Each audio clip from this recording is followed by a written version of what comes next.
Saludos amigos, gracias por la amabilidad de la compañía. Soy Cristino del Castillo y este es su programa A Quemarropa.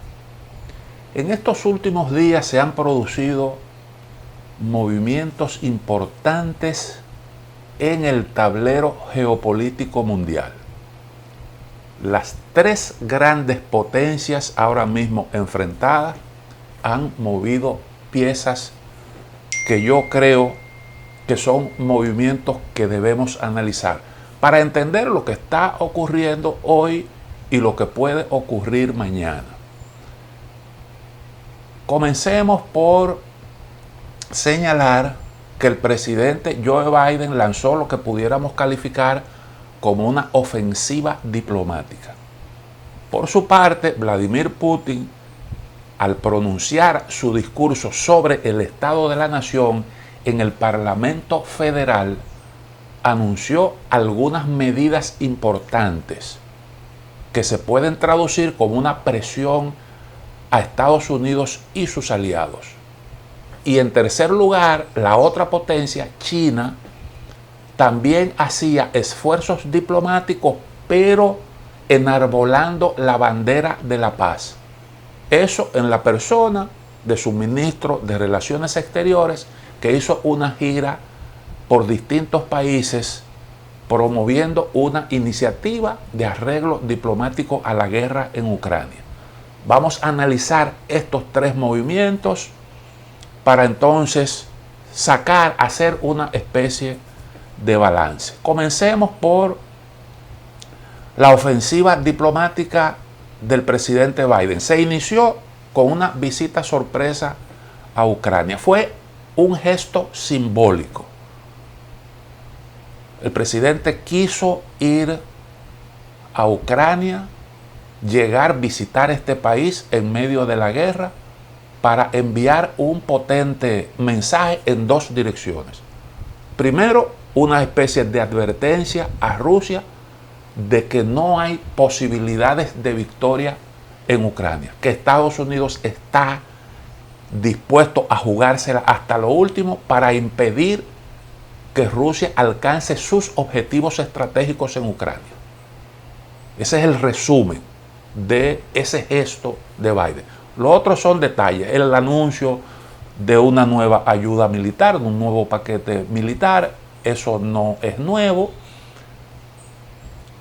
Y creo que hay otro aspecto de esta ofensiva que tiene que ver con el impulso de una especie de reorganización, de reordenamiento, de recomposición de la política europea.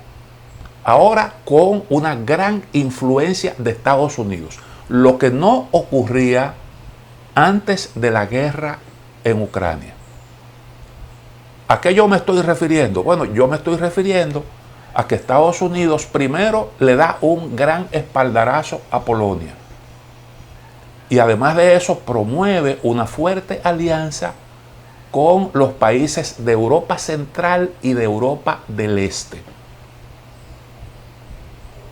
Este bloque de países dentro de la OTAN y dentro de la Unión Europea ganan influencia.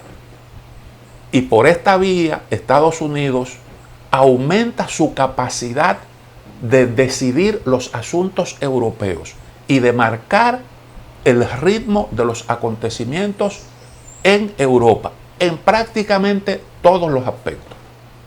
Este es un factor nuevo, es el producto de la guerra en Ucrania. Y sobre eso creo que no hay la menor duda. Decía en programas anteriores que ahora se está hablando del eje Estados Unidos, Gran Bretaña, Ucrania y Polonia. Y entonces hay un rol subsidiario que están jugando países de Europa del Este y de Europa Central como Bulgaria, Rumanía, Ahí están las tres repúblicas bálticas, Estonia, Letonia, Lituania, Eslovaquia, etc. Esos países que conformaron el grupo de los 9 de Budapest, con los que se reunió, con cuyos líderes se reunió el presidente Biden durante su visita a Polonia. Esto es muy significativo. Polonia, y yo he insistido mucho en este programa sobre el nuevo rol, cómo Polonia ha aprovechado la guerra para ganar influencia, ganar poder. Y de hecho, el discurso polaco, muy radical de apoyo a Ucrania, es lo que se ha estado imponiendo. Y paulatinamente, con el respaldo de ese grupo de países y desde luego estimulado por Estados Unidos, el discurso polaco, que antes se consideraba que no encajaba dentro de la posición de Europa porque era demasiado radical, es lo que se ha convertido en la música que bailan todos los países de la Unión. Y este, insisto, es un aspecto significativo.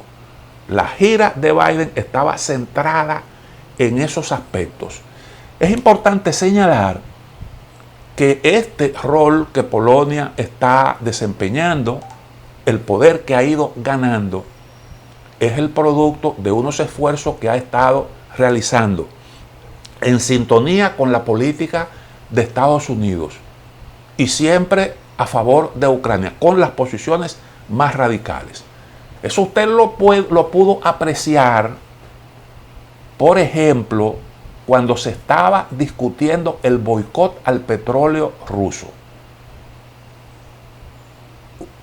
Polonia fue el país que presentó la posición más radical, conjuntamente con los países bálticos. Por ejemplo, cuando se discutió el tope al precio del petróleo ruso que circulaba por la vía marítima, exportado por la vía marítima, se contemplaba el precio de $60.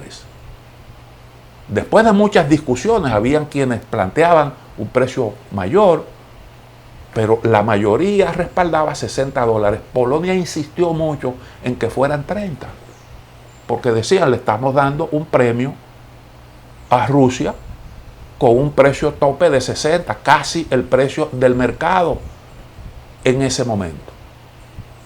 Y bueno, hubo que discutir las posiciones, acercar las posiciones, y entonces se llegó al consenso de los $60. Pero ahí Polonia jugó un papel. Lo mismo que cuando se discutía el tema del gas. Siguiendo la política de Estados Unidos, Polonia insistía, aún sacrificando intereses propios, en la necesidad de alejarse del gas ruso. Y fue uno de los países que, en lo que tiene que ver con esto, mantuvo las posiciones más radicales.